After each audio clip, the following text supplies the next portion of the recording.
Oiê, pode olhar, eu sou Ayrton Marques e estou de volta para mais um episódio do videocast de entrevistas do Olhar Direto. E hoje o nosso papo reto e direto é com a secretária de Segurança Pública, Suzane Tamanho.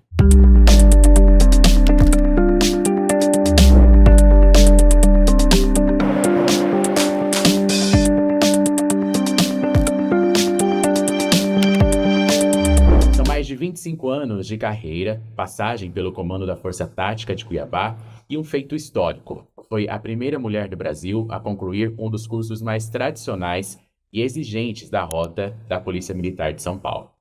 Mas sua trajetória também rompe paradigmas fora da carreira militar. Mulher, mãe de trigêmeas e agora ocupando um dos cargos mais estratégicos do governo estadual. Como comandar a segurança de um Estado que enfrenta o avanço das facções criminosas? Como equilibrar firmeza policial com respeito aos direitos humanos? Existe espaço para mais mulheres no alto comando das forças de segurança? E como ela enxerga os debates políticos que hoje cercam a segurança pública? É sobre tudo isso que vamos conversar hoje, e eu conto novamente com a ajuda do meu amigo Luiz Vinícius, que escreve para o Caderno de Política do AD. Luiz, seja bem-vindo, muito obrigado por ter aceitado mais este convite. Eu que agradeço, Ayrton, sempre aqui, né? Quero agradecer também a secretária de Segurança Pública, Coronel Suzane. Você sabe que pode contar sempre comigo, eu sempre digo isso, mas você sabe que pode contar com a gente. Bom reafirmar, né? Mas eu sei sim. Muito obrigado, Luiz. Secretária, muito obrigado por ter aceitado o convite do Pode Olhar e estar aqui para conversar, falar um pouco com os nossos espectadores. Seja muito bem-vinda. Eu que agradeço a oportunidade, obrigado pelo convite, é uma satisfação estar aqui e poder levar um pouco das notícias da segurança pública do nosso estado de Mato Grosso. A gente sabe que é uma pauta desafiadora, não só aqui em Mato Grosso, mas em todo o Brasil, e trazer alguns esclarecimentos também à população do que a gente já fez, do que a gente está fazendo e do que a gente planeja fazer, né? A segurança ela é feita a muitas mãos, a muitas pessoas, com muita responsabilidade, muita seriedade, é isso que a gente tem feito, né, desde que eu assumi, no dia 6 de abril, né, pouco mais de 3 meses, aí a gente já avançou bastante em alguns aspectos e pretendemos avançar em muitos outros ainda. Ótimo. Só um recado a quem está nos assistindo é que este episódio também está na íntegra em formato de áudio nas principais plataformas de podcast. É só pesquisar Pode Olhar e também o Estúdio OD no Spotify, no Deezer e no Apple Podcast. E bora ser um seguidor fiel do nosso videocast aqui no YouTube, então assine o nosso canal e ative o sininho para ser notificado a cada vez que um novo episódio for disponibilizado, lembrando que isso acontece toda quinta-feira. E aí, com o episódio no ar, você pode deixar a sua opinião nos comentários e também compartilhar com familiares e amigos. A sua interação, a sua participação é sempre muito importante aqui. Secretária, a senhora é acostumada a entrar em ambientes predominantemente masculinos e ser a primeira mulher a ocupar, né, determinados espaços. Foi a primeira mulher brasileira formada no curso da Rota, comandou tropas de elite e hoje é a primeira mulher a chefiar a segurança pública de Mato Grosso. Em algum momento da sua carreira, a senhora percebeu que deixaria de ser apenas a Coronel Suzane para se tornar um símbolo para outras mulheres? Então, esse é até um aspecto muito importante. Eu nunca vi isso, sabia? E às vezes a gente não tem noção do quanto isso representa para outras mulheres. Né? A gente acha que, pô, isso aqui é só mais um passo, né, dentro da trajetória, obviamente, ser secretária de segurança do estado de Mato Grosso nunca passou nos meus planos, nos meus sonhos. Eu acho que dentro da minha carreira enquanto policial militar, eu fui para a reserva em 2025, em dezembro de 2025, e para mim lá eu tinha realizado todos os meus sonhos, todas as minhas pretensões enquanto profissional, né? E aí, quando houve esse convite, não falo que nem foi um convite, porque quando a gente recebe isso é como se fosse uma missão realmente, uma convocação. E quando eu assumi como secretária, eu recebi muitas mensagens, né? Eu já recebi algumas e não tinha noção de que, pô, né, a senhora me representa, pô, é sobre mulher, sobre liderança, isso que é empoderamento, não é aquele discurso feminista. Eu nunca tive isso, né? A gente sabe que a gente ainda está numa sociedade que ela existe uma cultura ainda machista, né? A polícia militar, onde eu trabalhei por quase 26 anos, é predominantemente composta de homens. Hoje a gente tem, no máximo, aí, acho que estourando 9% do corpo de mulheres, né? E eu até brinco, né? Eu sempre tive muita naturalidade de trabalhar com os homens. Na minha própria turma do CFO, nós éramos em 20, só tinha eu e a Coronel André. Então, já eram 2 mulheres para 18 homens. E assim, sempre foi assim. Então, assim, para mim, sempre foi muito natural. E essa questão de ser uma questão de empoderamento, de conquista, a chave, pô, não, isso não acontece, mas realmente a gente sente, observa isso, até hoje, por onde eu vou falar, nossa, que orgulho de ter uma mulher comandando a segurança pública, parabéns. E acho que isso que é importante, é porque essas conquistas, elas não vieram com um posicionamento vitimista ou levantando bandeira feminista, que eu acho que é importante em alguns aspectos, né?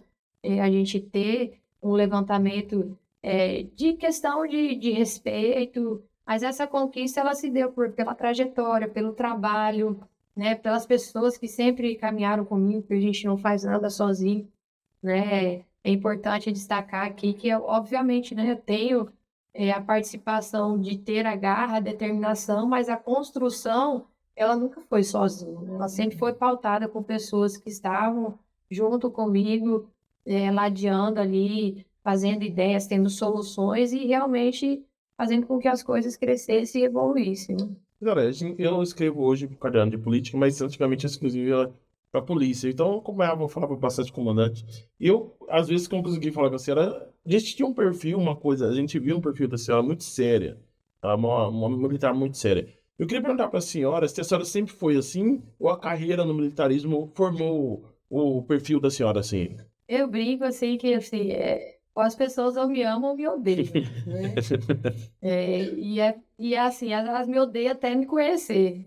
Porque assim, eu sou uma pessoa muito direta e objetiva. Eu acho que as coisas, assim, a gente tem que dar solução aos problemas. Eu não fico enrolando e nunca foi da minha postura como pessoa. Quem me acompanha desde o início da minha trajetória, eu sempre tive posicionamentos firmes, né? Tive opinião. Durante a minha caminhada aqui, eu não vou dizer que eu sofri, porque eu acho que são consequências, né? De posicionamento e tal. Mas eu sempre fui assim, né? Mas existem os bastidores, né? Existem momentos de descontração, de você brincar, mas eu acho que tem coisas que a gente não pode brincar, né? E a segurança pública é uma coisa que ela exige muita responsabilidade. Eu não gosto, e falo até hoje, né, com quem eu converso, quem me recebe, fala assim, eu não vou vender fumaça para ninguém, que é plantar expectativas, isso é muito ruim. Eu nunca gostei que fizesse isso comigo, eu vou arrumar isso para você, eu vou fazer isso para você. Aí depois você fica passada por mentirosa, né? Eu acho que eu jamais faria isso. E assim, a gente hoje, né, a gente tem que tomar cuidado com o que a gente fala por isso mesmo, criar falsas expectativas de dar solução. A gente não tem solução para tudo, obviamente, né? Se fosse assim, a gente já teria resolvido o problema do mundo, né? Então a gente vai pautando as coisas, fazendo as coisas com seriedade. Mas assim, dentro dos bastidores eu falo, quem me conhece sabe como que eu sou uma pessoa que brinca, mas cobra muito, né? Daquelas chamadas de atenção no sentido de, vamos construir, vamos fazer, o que está faltando, eu estou junto, vamos para cima, o que é, estou disposta aqui a ajudar, vamos colaborar e vamos fazer, mas eu sempre fui assim, é o meu perfil, entendeu? E até todo mundo trabalha comigo e fala assim, nossa, é tudo para ontem, né? Mas as coisas só vão embora, a gente não pode demorar tanto tempo assim. E acho que para serviço público, para executivo, isso é importante, né? E assim, eu sempre, por onde eu ia fazer alguma coisa, eu falei, cara, você é insistente, né? E eu insistia, realmente, eu falei, gente, é isso, tem que insistir, persistir. Enquanto não dava certo, eu nunca desisti. E aí, se não dava certo desse jeito, eu ia pelo outro jeito. E eu acho que isso é característica pessoal, né? Até minhas meninas falam assim, foi até engraçado o episódio. É uma coisa boba, né? Minha esposa estava viajando agora com as minhas filhas. E ela foi ensinar uma das minhas meninas, uma das Marias lá, a ficar numa prancha de body surf lá, né? Aí a minha esposa falou assim, eu tentei uma 10, 15, 20, até ela conseguir. Daí a minha filha falou para uma menina, falou assim, as minhas mamães não desistem nunca. Eu falei, é engraçado, como que isso que eu sempre falo para elas, falei, a gente não pode desistir das coisas que a gente quer. Né? Eu falei, não desista. E o senão- ensinamento é pelo exemplo, né? Exatamente. Então, assim, elas olham isso na gente, né? E criança é isso, né? E acho que as atitudes que a gente tem na construção da nossa carreira representa isso. As pessoas olham, veem isso. Então, assim, não é algo que um personagem, etc, entendeu? É assim mesmo, é assim dentro da minha casa, é assim dentro da... Tava vindo no caminho agora, falei, cara, eu gosto das coisas marcas, certa. Sempre foi isso, foi característico, né? Característico meu mesmo, enquanto pessoa, realmente. Eu li algumas entrevistas e assisti também algumas entrevistas suas e eu vi que a senhora costuma evitar colocar sua orientação sexual como uma bandeira. E, ao mesmo tempo, a senhora ocupa hoje um dos cargos mais importantes da estrutura do Estado, sendo uma mulher casada há mais de 20 anos com outra policial militar, mãe de trigêmeas. Na avaliação da senhora, independentemente da intenção, essa representatividade para a comunidade LGBTQIA+, acaba existindo? Eu faço essa pergunta até por uma experiência pessoal, né? Como um homem gay, muitas vezes eu sei que muitas vezes a gente é reduzido a essa questão da orientação sexual, como se essa orientação definisse a nossa capacidade profissional e até mesmo caráter, né? Como se isso fosse também uma questão de caráter. Você acredita que mesmo não levantando essa bandeira, o fato de apenas existir nesse espaço, né, de poder, já é uma representatividade para essa comunidade? Eu acho que quando a gente pauta isso, quando a gente recebe uma opinião de que não é por competência ou que a gente é isso, diz muito mais sobre a pessoa do que sobre você, né? Eu lembro que logo no início muita gente criou isso daí talvez como algo que fosse pejorativo, né? E eu lembro que um posicionamento, uma mulher veio e falou, não lembro qual repórter foi, falou, mas isso é mulher e tal, o governo tem problema com isso, com aquilo. Eu falei assim, olha, eu acho que ele me escolheu pelas minhas competências. Bom, você está praticamente colocando a minha trajetória guardada numa caixinha e falando sobre capa de revista, e não é isso, né? Com certeza, se não houvesse competência, não houvesse tarefa. Se você não fosse um bom profissional, não é porque você tem uma orientação sexual diferente que você ia estar aqui, com certeza. Então, eu acho que assim, eu acho que a representação, ela acontece por si só, nunca escondi a questão da minha orientação, de quem eu sou casada, eu tenho um relacionamento há mais de 20 anos, 21 anos, minhas filhas vão fazer 6 anos amanhã, inclusive, né, aniversário delas. Cancerianas.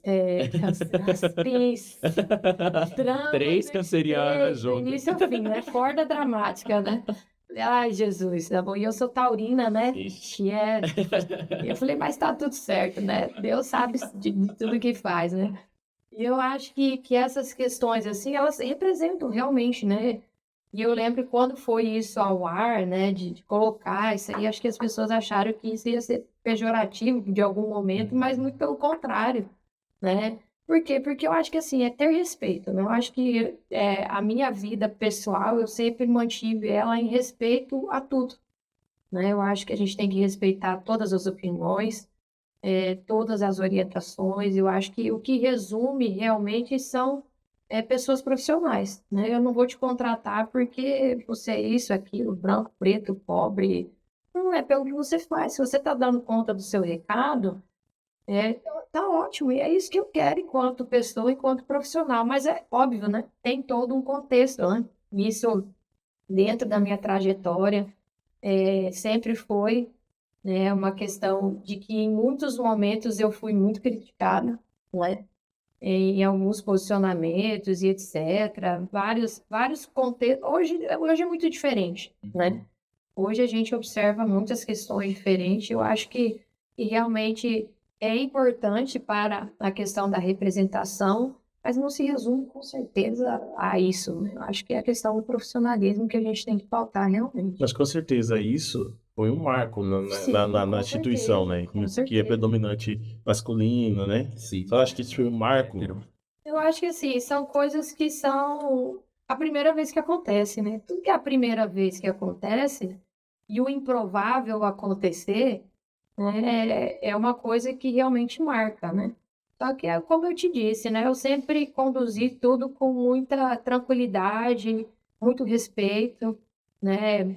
Então eu nunca tive posicionamentos de falar, não tem que ser isso, porque eu sou vítima do machismo, do preconceito, porque eu sou casada. Não, gente, e assim, tudo que foi posto, mãe, nota 1000, se não fosse realmente ela, junto com as minhas meninas, as coisas talvez hoje estariam totalmente diferentes, muito piores. Ela é uma pessoa sensacional, e especialmente por este momento agora, né? Um momento em que eu vivo muito fora de casa, né? Tem dias eu chego em casa 10, 11 horas da noite, então assim, agradecer realmente porque são poucas pessoas que são parceiras e levam a trajetória da gente para esse ponto. Tanto é que quando houve todo esse convite, eu falei, e aí? Ela falou, não, vai. Eu falei, você sabe que não vai ser A família simples. toda Aí, sofre, né? todo mundo. Aí eu mudei completamente a rotina da minha casa, né? Horário de sair, horário de chegar. Antes minhas meninas dormiam mais cedo, hoje elas me esperam para dormir. Então, assim, você conseguiu mudar toda a rotina da casa, obviamente, né? Mas foi o que a gente nos pautou a fazer, aceitou esse desafio e aqui estamos. Graças a Deus está dando tudo certo, né? Ela não largou de mim ainda, então tá dando tudo certo por enquanto, né? Foi viajar agora, falei, vai, pode viajar, Vai. tranquilo, ela com as meninas. Falei, sim, eu vou ficar aqui, relaxa, tá Vai ter um bom. momento também de Tá voltarem a certo. viajar Com juntas, né? certeza, né? A senhora foi secretária adjunta na gestão do prefeito Abílio Brunini, que é um político também identificado com a direita e que na sua trajetória política colecionou declarações polêmicas envolvendo as pautas LGBTQIA+, né?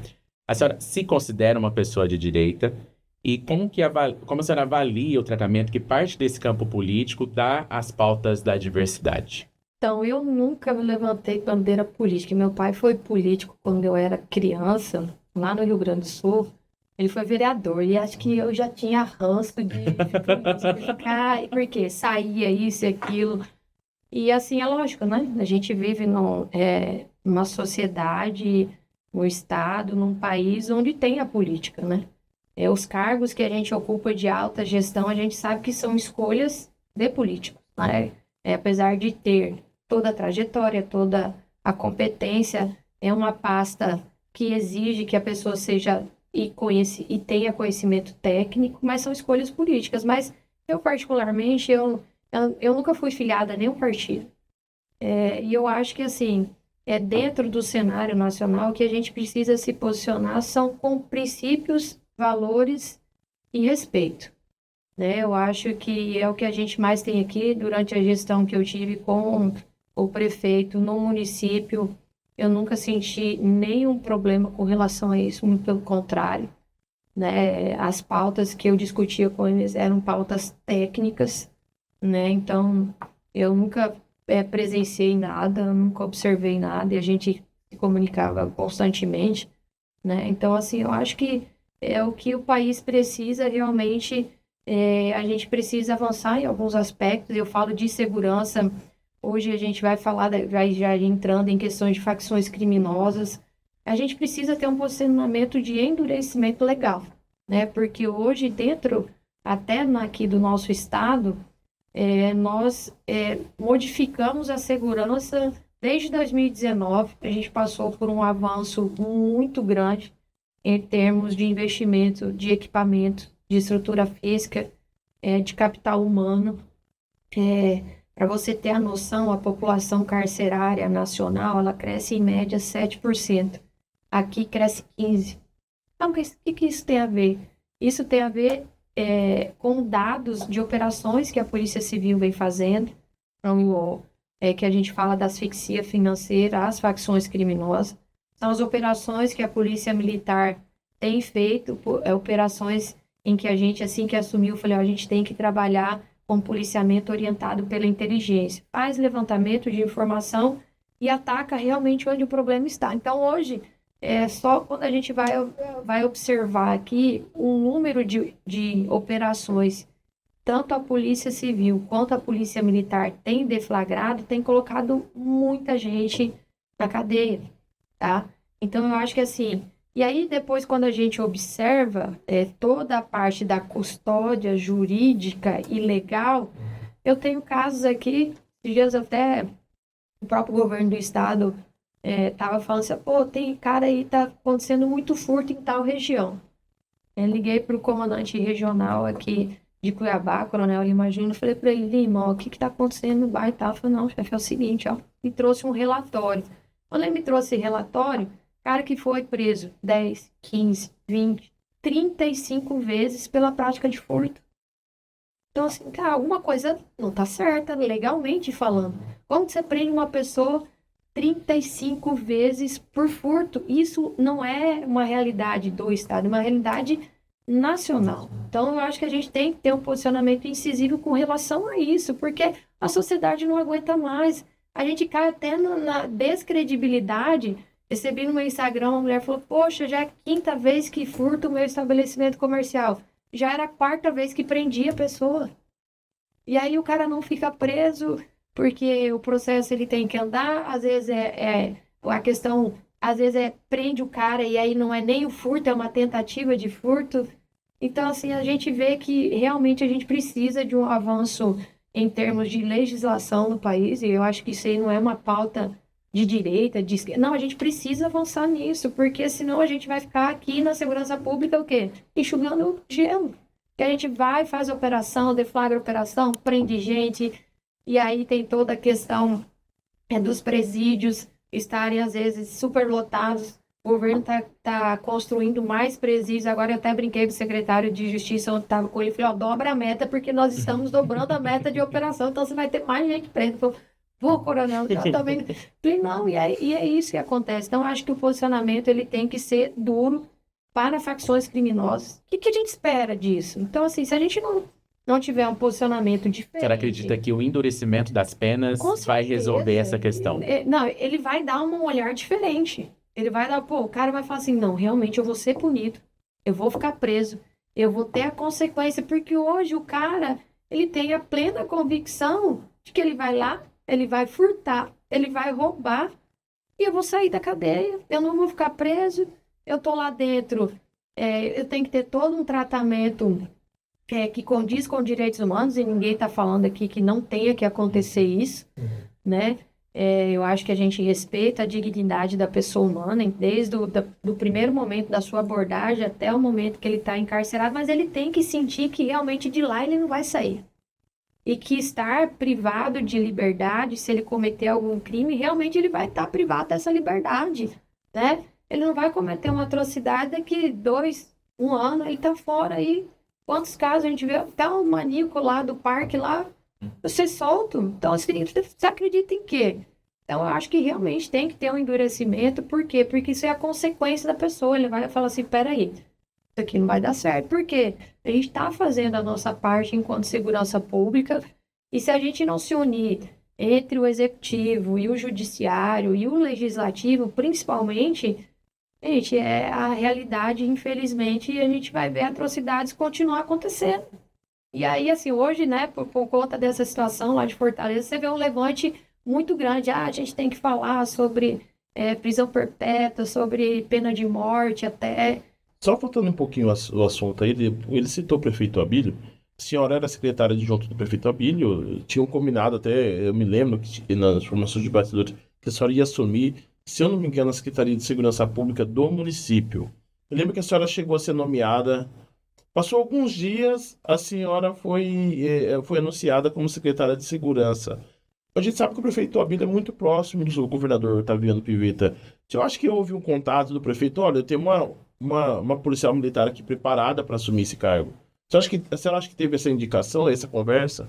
Então, eu acho que foi uma decisão do próprio governador, né? Acho que foi uma decisão dele, obviamente, a gente sempre conversa e eu nunca escondi como as coisas aconteceram, né, da minha nomeação. Anteriormente, eu estava no município, né?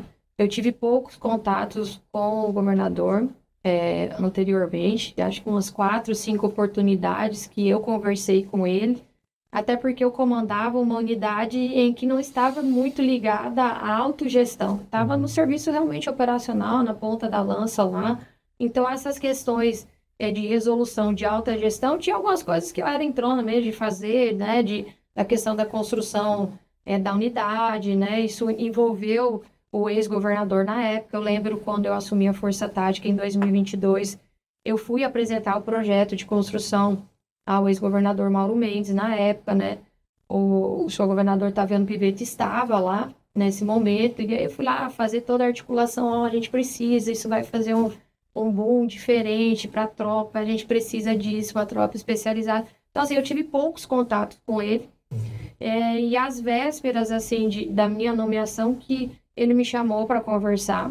Eu lembro, eu estava viajando com a minha família para fora, eu já tinha programado essa viagem antes mesmo de eu ir para a reserva, então já estava programada, até combinei com o prefeito, né? Falei, ó, o senhor me exonera, e aí quando eu retornar, o senhor me nomeia como secretário, e foi assim que foi feito, né? Dia 2 de abril, quando eu voltei de viagem, ele me nomeou como secretária de segurança do município, e foi no dia que o governador me chamou para conversar. E aí ele me sabatinou lá, 2 horas de sabatina e tal, isso e aquilo e tal. E aí eu falei para ele, né? Ele não me convidou. Ele falou, se fosse, né? E tal. Eu já conversei com várias pessoas, etc e tal. Eu falei, não, governador, eu tô pronta e tal.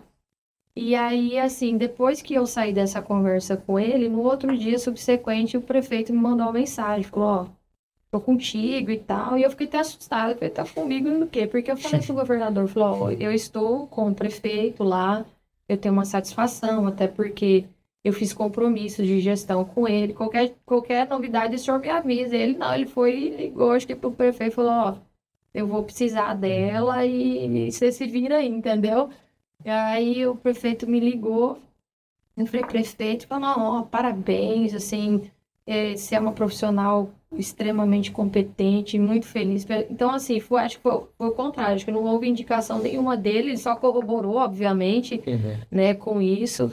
E até eu falei para o governador, sinceramente, ele nunca chegou em mim e falou assim, olha, eu te escolhi por conta disso. Recentemente, que teve uma situação de uma entrega de uma condecoração a alguns policiais militares que receberam uma medalha e foram promovidos por ato de bravura.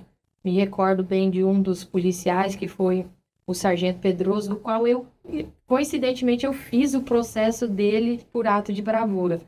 Num caso que aconteceu, não sei se vocês vão lembrar, muito tempo atrás, 2015, 13, acho que 2013, ali naquela sorveteria Sorvetelli, tinha um policial militar lá, estava com um bebê no colo, 4 pessoas foram lá para assaltar a sorveteria, e aí ele revidou, 2 caras foram baleados, morreram, né?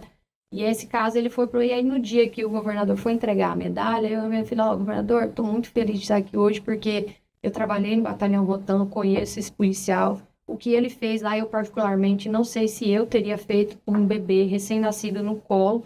Ele pegou o bebê, colocou de lado, pegou e baleou 2 caras lá, salvou todas as pessoas que estavam lá e etc. E fiz uma fala, e na hora que o governador foi falar, ele falou, ó, foi por isso que eu te escolhi.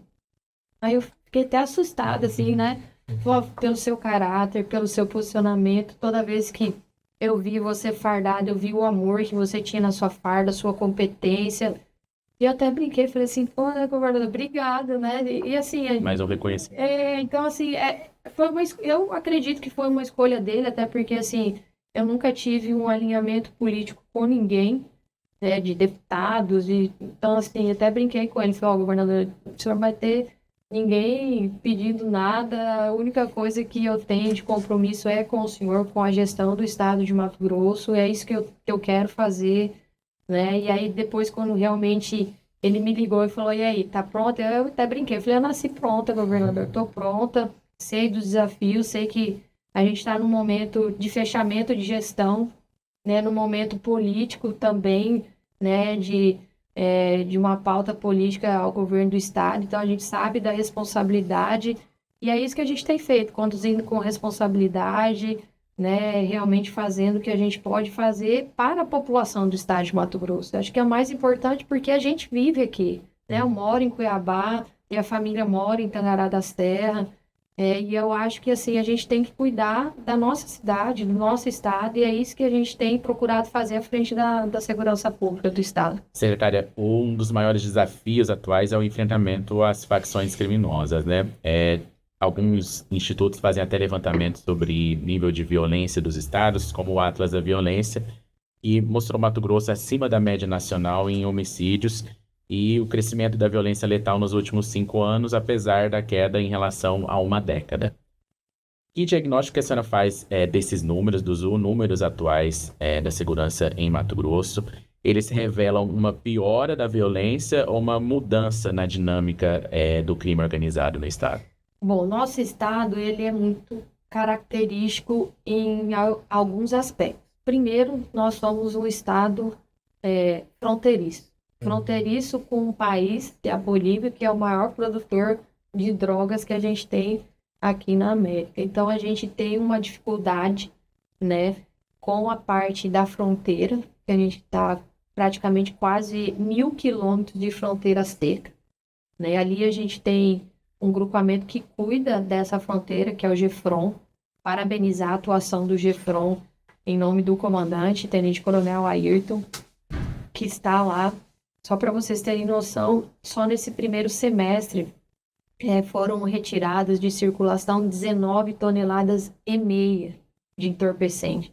A maior apreensão que o GEFRON teve foi no ano passado, com 21 toneladas, no ano todo. Ou seja, nós estamos no meio do ano e já estamos com 19 toneladas e meia, faltando praticamente aí 1,5 tonelada para a gente bater o que foi apreendido no ano passado, que foi o recorde de toda a existência do GEFRON. Só para as pessoas terem uma ideia, comandante, já falou que essa questão de 1 tonelada de droga apreendida, isso daria mais ou menos quanto de prejuízo ao crime? 290 milhões.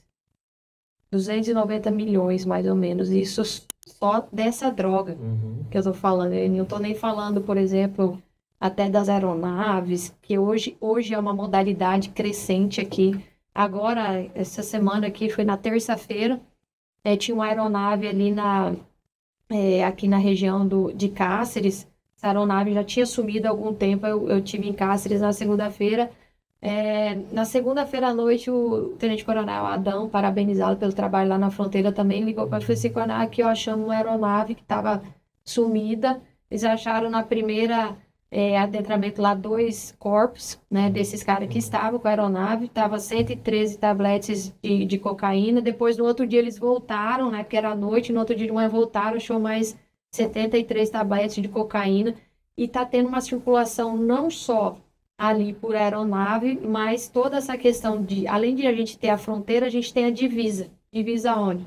Rondônia, Pará, Tocantins, Goiás, Mato Grosso do Sul. Então, isso aqui é um corredor. Nós estamos com operações do GEFRON no Amazonas, em embarcações. Última embarcação aí que foi uma operação conjunta com o Amazonas, 2,5 toneladas de entorpecente.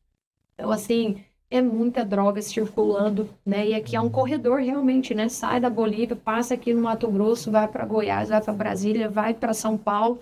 Esse é uma particularidade e a gente vem fazendo esse enfrentamento. A Polícia Civil, como eu disse, com asfixia financeira, a gente entendeu que não basta prender, tem que descapitalizar. E esse descapitalizar, a gente observa que as facções criminosas, a gente tinha antigamente aqui o quê? Assalto a banco. Eles pararam com essa modalidade, né, evoluíram para a questão do domínio de cidades. A gente teve a ocorrência lá em Confresa e a gente observou qual era a atuação, só que é um enfrentamento direto. Lá teve 19 pessoas que estavam envolvidas, mortas por conta dessa ocorrência. Então, esse enfrentamento, eles estão deixando de fazer esse enfrentamento e estão partindo para o quê? Crime de estelionato, essa questão das drogas via aérea, via embarcações, né? E aí ter essa descapitalização e eles colocam esse dinheiro em algum lugar. Colocam em distribuidoras, colocam em mercados, comprando imóveis, realmente, abrindo fintechs. Você vê o aumento do número de crimes de estelionato comparado a roubos, é disparado. Por quê? Porque não tem enfrentamento. Então, a Polícia Civil, ela fez essa sacada, falou, peraí, Eu vou ter que calçar muito mais as minhas investigações e operações para abarcar essa parte financeira. E tem feito isso, né, com muita maestria.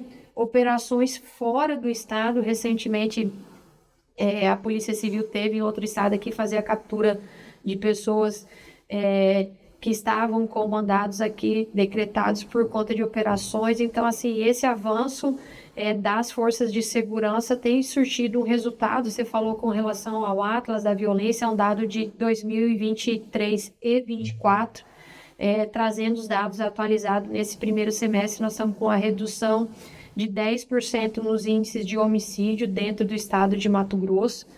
E pela primeira vez aí ao longo de 2 anos e meio, praticamente, a gente está com 7% de redução de feminicídio, né? Então, isso é um avanço muito grande para o estado. Desde que a gente assumiu a secretaria, a gente vem reforçando todas as ações com relação à violência doméstica. Fizemos a entrega no final do mês de junho de 47 veículos para a Polícia Militar para fazer o enfrentamento da violência doméstica, colocando nas patrulhas Marias da Penha em todo o estado de Mato Grosso. Então, hoje, todos os municípios do estado. Então, todas as cidades hoje são assistidas com a patrulha Maria da Penha. Nós estamos, além de todo o atendimento às mulheres que já têm medida protetiva, nós estamos fazendo mais e fazendo diferente. Visitando quem? Os agressores. Que aí é uma virada de chave, realmente, dentro da segurança do estado aqui, nacional. Nenhuma polícia faz isso hoje, nenhuma secretaria tem esse serviço de fazer visita aos agressores. Como são essas visitas? E aí, eu te falo, não são visitas aos agressores que já essas mulheres têm medida protetiva. Nós temos um programa, tá chamado, um sistema que chama Penha. Ele é um painel onde ele faz uma escalonada do grau de risco das pessoas que já estiveram envolvidas com ocorrência de violência doméstica. Então, a gente fala que é um banco de dados de agressores do estado, que a gente tem 35 mil pessoas lá cadastradas, de homens que já, em algum momento, cometeram algum crime de violência doméstica, seja injúria, seja ameaça, seja uma lesão. E nós estamos fazendo visita orientativa a esses homens. Olha, você cometeu isso aqui, se você escalonar nisso, vai acontecer isso, nós estamos de olho em você, nós estamos te monitorando. Quem está fazendo isso? A Polícia Militar, através do patrulhamento tático, as forças táticas, a Rotam, os grupos de apoio e também a questão da Patrulha Maria da Penha. A partir do momento que ela cumpre todo o seu caderno das visitas às mulheres com medida protetiva, ela também pode fazer isso. Então, eu acho que essa virada de chave, realmente, a gente colocando incremento de veículos, de efetivo e mudando a política de atendimento, que é com relação à prevenção, porque isso é prevenção, a gente tem sentido algumas mudanças, né? Como que esses homens recepcionam esses policiais? E o que eles falam? Teve uma questão, como que a gente observa os bastidores, né? A gente tem o endereço, tem tudo catalogado, né? A equipe, né, com deflagrou uma operação chamada aqui Escudo Feminino, né, em todo o estado. Essa operação, ela visava, a Polícia Militar fez essa operação, parabenizar a Coronel Grazielli, que encampou tudo isso hoje enquanto coordenadora operacional da Polícia Militar do Estado de Mato Grosso, fez isso. E aí foi coincidente que ela foi num local que tinha um amigo em comum de dessas pessoas. E aí chegou lá para fazer essa visita, o cara não estava. E ligou para uma amiga dela, falou, olha, a polícia veio aqui e tal, queria falar comigo, o que será que está acontecendo e não sei o quê, né? Veio aqui na minha casa me procurando. E aí quando ela foi olhar, ela viu quem que era a pessoa, na questão do que ele tinha de ocorrência, obviamente, né? A gente está preocupado, não é expor ninguém, mas de levantar a ficha de antecedentes criminais. Mas não ligou para ela, né? Ligou para a amiga, né? Que ligou. Aí você vê que a pessoa já falou, pô, peraí, a polícia veio aqui na minha casa, o que está acontecendo? Estão de olho em mim. Estão de olho em mim. E eu acho que é isso que precisa ser feito realmente, né? Porque a gente sabe que a questão do feminicídio e da questão do próprio homicídio, é um crime em que tem realmente a intenção. E quando tem a intenção, o cara só espera uma oportunidade. E os feminicídios, eles acontecem prioritariamente aonde? Dentro de casa. Então, assim, o que a gente percebe e espera que essas mulheres realmente denunciem? Hoje, o governo de estado tem um gabinete que faz essa política pública de enfrentamento à violência doméstica, né, para fazer toda essa interlocução entre todas as secretarias. Então, a gente tem programa de fomento com relação à compra de casas para mulher vítima de violência, incremento e contratação de meninas que sofreram alguma situação de abuso sexual. Então, o governo tem contratado, a partir do momento de menor aprendiz e até de estágio, essas meninas colocando dentro de uma secretaria onde sai daquele ambiente. Então, existem inúmeras questões que o governo tem pautado realmente, porque a gente sabe que essas questões, elas não são só de segurança pública. Ela tem que ter o envolvimento de tudo, tanto da parte da educação, da cultura, porque a violência doméstica é um problema que a gente fala até cultural. Então, a gente precisa avançar com relação a isso realmente, e temos avançado. Ainda bem, porque os índices têm mostrado isso. Secretária, voltando a falar um pouco sobre a questão das facções criminosas, conversando com outros agentes da segurança pública, delegados, enfim, eles garantem, afirmam que em Mato Grosso não há bairros onde a polícia não entra. De fato, isso é uma realidade e há o risco disso um dia ser verdade, ser uma realidade em Mato Grosso, como a gente vê em outros estados, como o Rio de Janeiro, onde a polícia não entra em determinados bairros, em determinados locais? Olha, eu vou arriscar isso a minha carreira enquanto profissional de segurança pública e policial militar. Eu duvido realmente que vai ter um lugar do estado de Mato Grosso onde a polícia não vai entrar. Isso nunca aconteceu aqui no estado, né? Eu acho que pela postura que a polícia militar e as forças de segurança têm aqui. Quando eu falo da polícia militar, porque é a polícia que está lá na ponta, patrulhando, né? Não tem um local aqui que é deflagrada uma operação pela Polícia Civil que chega lá e fala, não, eu não vou entrar aqui, porque aqui é território de facção criminosa.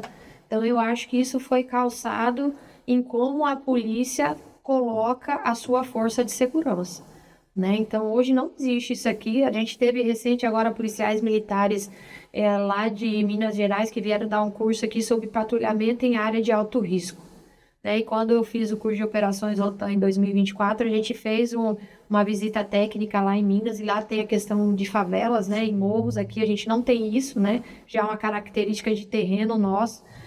E lá eles falam, ó, a gente entra, mas é aquela coisa assim, né? No Rio de Janeiro a gente sabe que é muito diferente, né? É uma característica que só o Rio de Janeiro tem, né? São Paulo também existe números aglomerados, né? E é uma característica do nosso estado não ter essa concepção de ter favela. A gente fala dos grilos, né?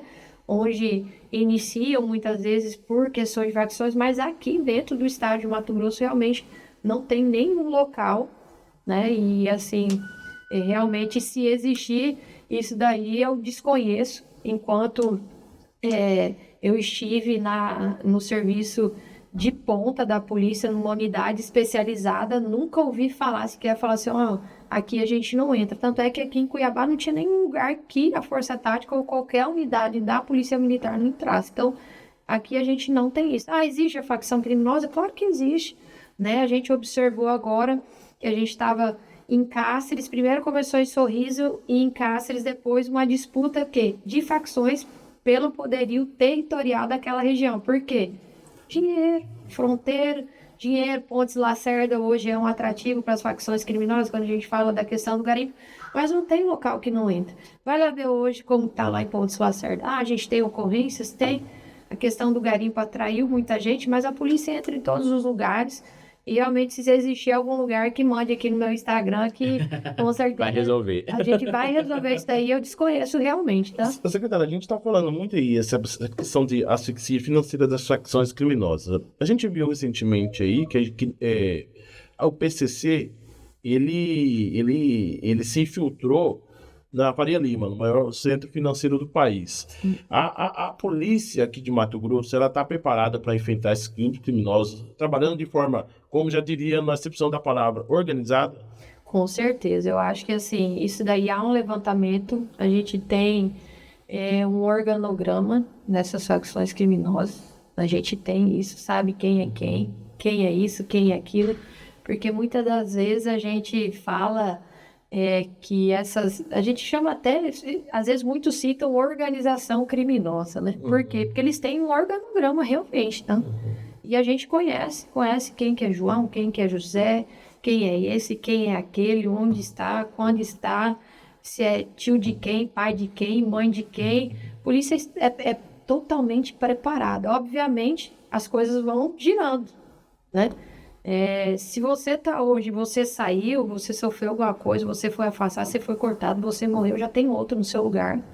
E a gente tem monitorado, então assim, nós estamos investindo muito em tecnologia, muito em sistemas.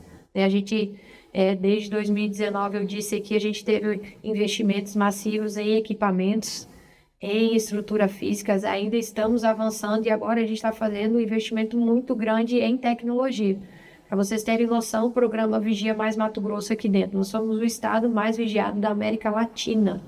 Né? Hoje nós temos instalado e funcionando 17 mil câmeras, né? E a nossa pretensão, nós já fizemos a entrega de 22 mil câmeras, até o final do ano a gente quer colocar no mínimo 25 mil câmeras ativas aqui dentro do estado. Então essa é uma ferramenta que ajuda, que monitora.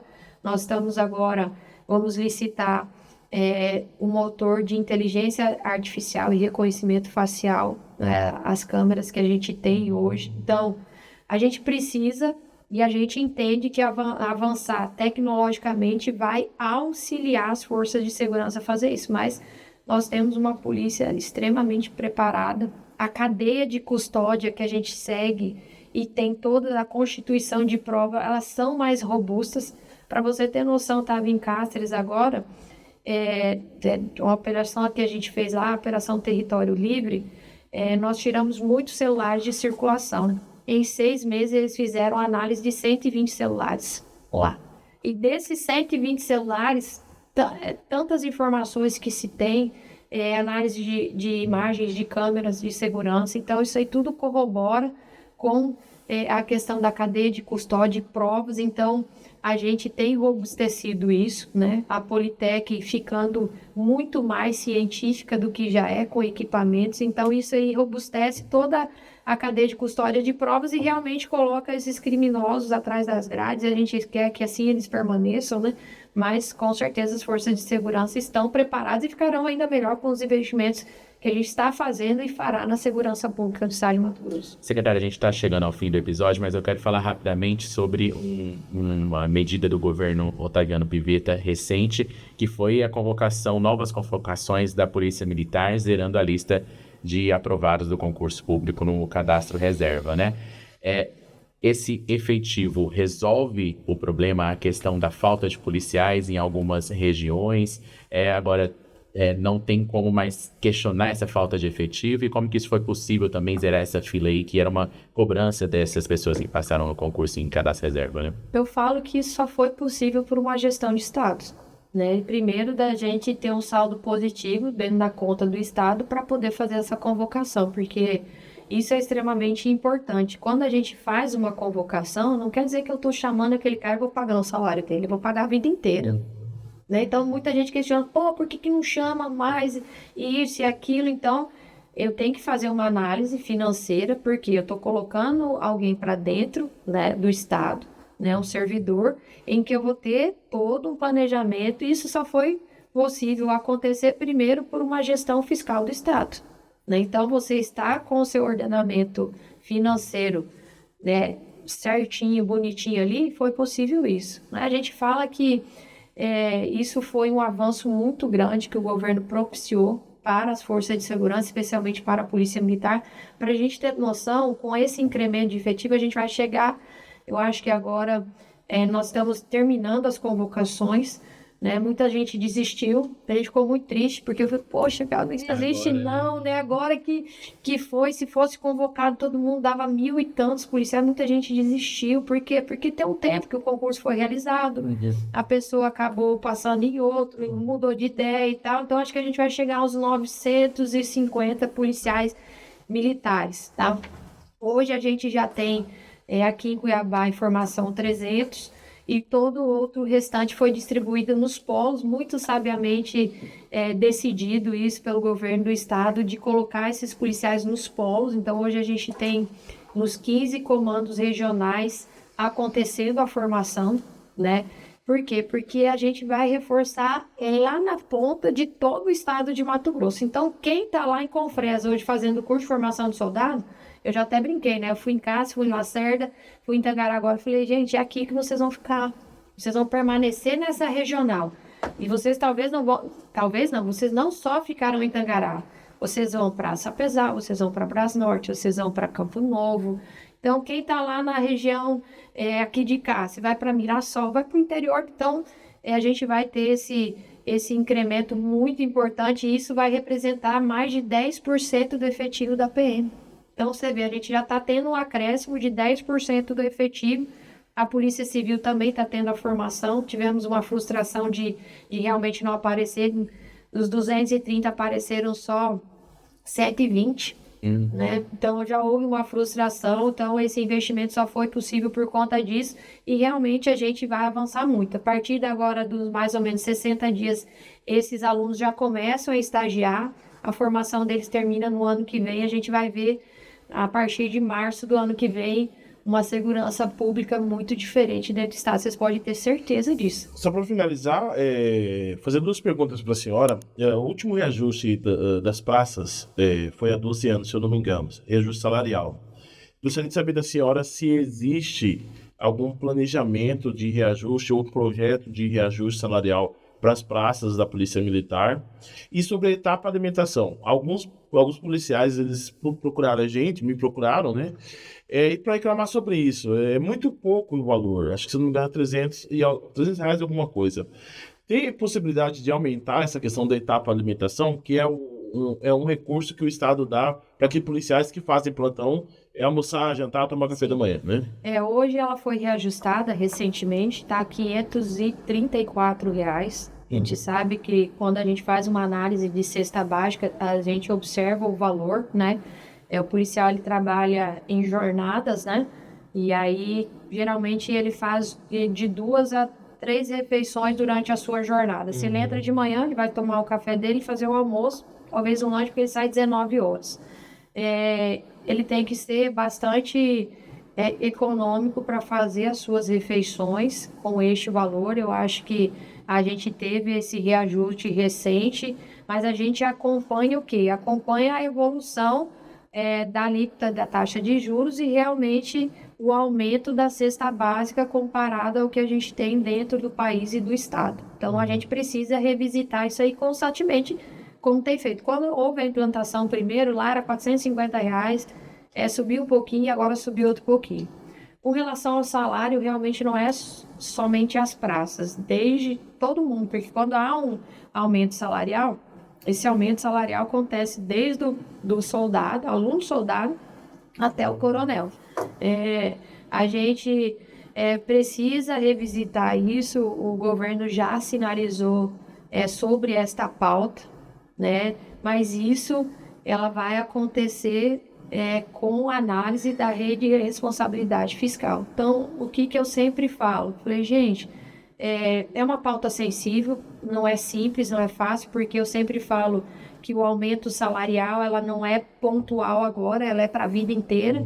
E quando eu aumento o salário, eu vinha falando isso agora, dentro da Gatura, eu sempre falo isso, quando a gente aumenta o salário de uma categoria, eu falo da segurança pública, todo mundo quer. E assim, o governo tem essa responsabilidade de colocar os desiguais nas suas desigualdades, e aí a gente tem que entender isso, né? Eu não estou falando que a segurança pública é melhor do que ninguém, né? A gente sabe que todo mundo, todos os servidores dentro do Estado são extremamente importantes, porque senão a máquina realmente não acontece. mas o governo já sinalizou positivamente sobre isso, sobre sentar, conversar, né? O governador já até me perguntou sobre uma proposta de reestruturação. Então, a gente entende isso como uma positividade quando vem de lá para cá. A gente sabe da importância que todo mundo tem dentro da segurança pública e a gente espera, com certeza, em breve, a gente ter boas notícias sobre essa pauta de reestruturação da carreira policial militar, polícia civil, corpo de bombeiros e até da Politec mesmo. O governador sendo reeleito, prefeito, a senhora fica? Olha, aí vai depender dele, né? Vamos ver. Primeiro a etapa é a eleição, depois vai depender Se ele dele. vai fazer um bom trabalho, que eu acho que é toda a equipe nossa, agradecer todo mundo que está trabalhando pela segurança pública do estado de Mato Grosso. Eu acho que a gente tem que se importar com o aqui, o agora. Obviamente, isso é reflexo, né? Esperamos que realmente as coisas melhorem para a população, né? Eu falo, eu quero uma segurança pública nota 1000, por quê? Porque eu moro aqui, minha família mora aqui, a gente quer oferecer isso à sociedade, mas a gente vai conseguir fazer isso aí com todo mundo, né? Com a população, a gente concita sempre a população. Aconteceu qualquer coisa, liga, denuncia, a gente tem canais de denúncia, tem o 90, 180, 183, Disque Denúncia. Então, assim, realmente a gente precisa do apoio de todo mundo. Nós estamos aqui fazendo a nossa parte e continuaremos fazendo. Carreira política, uma candidatura Não, no futuro? zero. Não quero... Só sucede um pré-candidato, né? Não, tô aqui. Tem vários deputados hoje que jamais pensaram em talvez lá na frente, né, secretário? A gente fala dessa, como consumo, dessa água eu nunca beberei, é difícil, mas assim, não tenho pretensão.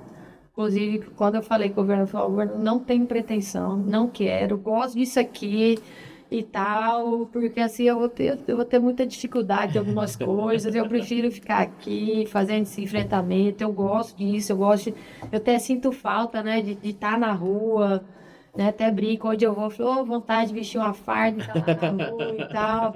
Mas, por enquanto, não. Zero pretensão. Deixa desse jeito. Aí eu não vou ter vida realmente, não. Deixa eu aqui no meu canto, por enquanto, fazendo o que eu gosto de fazer. E é isso.